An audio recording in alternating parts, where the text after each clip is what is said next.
The Lord be with you. The novelist Chaim Potok once gave a lecture at Johns Hopkins University. He had wanted to be a writer from an early age, but when he was ready to go off to college, his mother took him aside and said, "I know you want to be a writer, but I have a better idea. Why don't you become a brain surgeon? You'll keep a lot of people from dying, and you'll make a lot of money."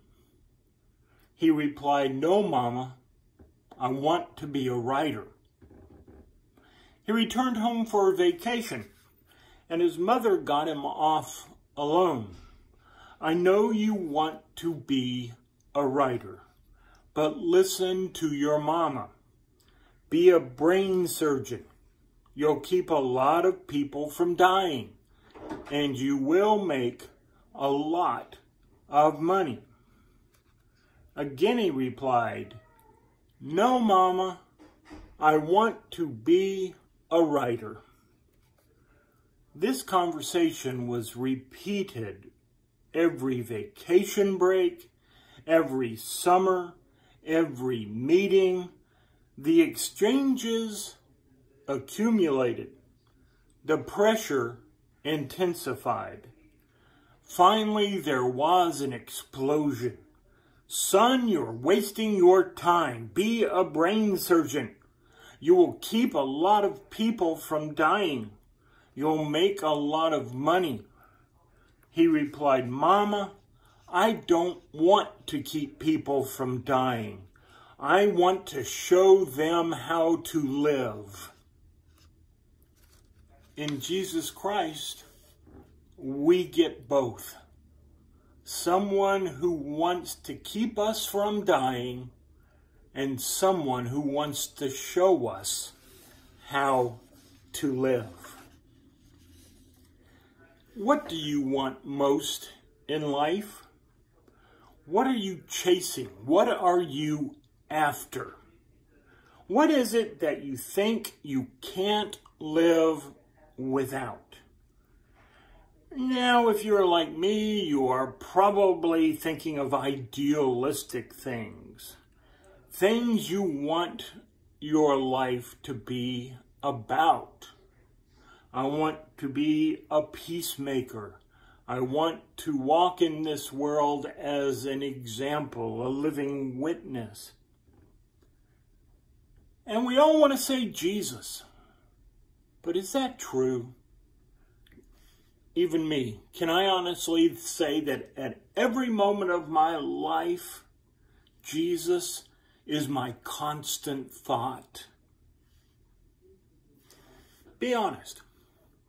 What really is the most important thing in your life? What is the first thing you think about in the morning? What's the thing you think about the most? What do you worry about the most? What do you talk to others about the most?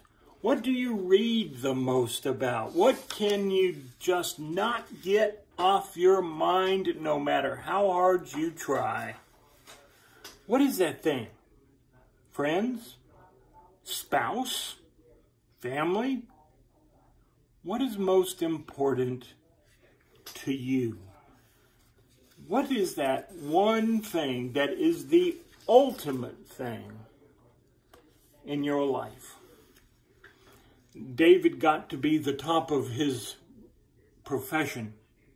He was an award-winning, best-selling, postmodern novelist known around the world for his boundary-pushing storytelling. He once wrote a sentence that was more than 1,000 words long. If that doesn't sound like a big deal, try it. It's a lot harder than you think.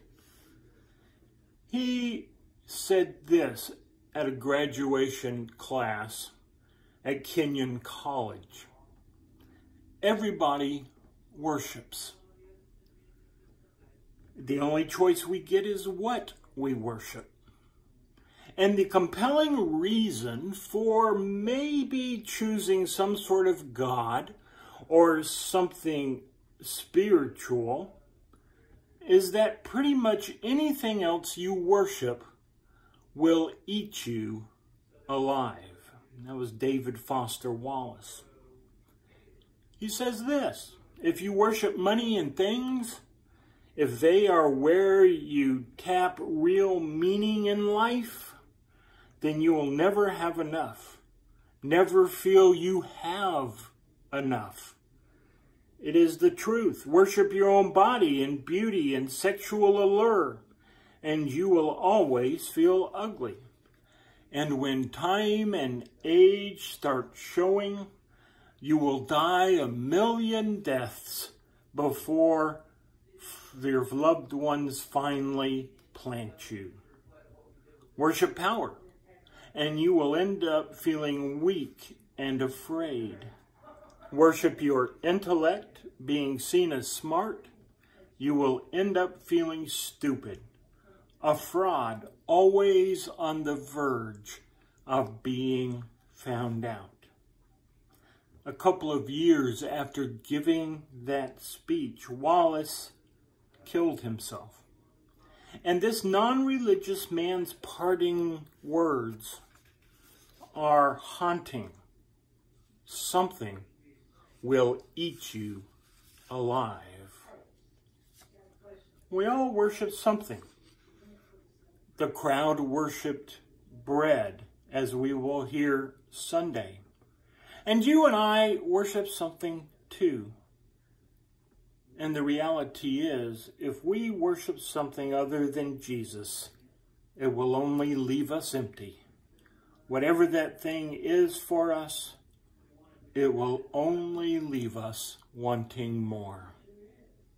Speaking of wanting more, if you would like to hear more on the subject, join us at Aldersgate United Methodist Church this Sunday at 10:30, 2115 Celanese Road. We would love to see you. Have a great and wonderful day in God's grace.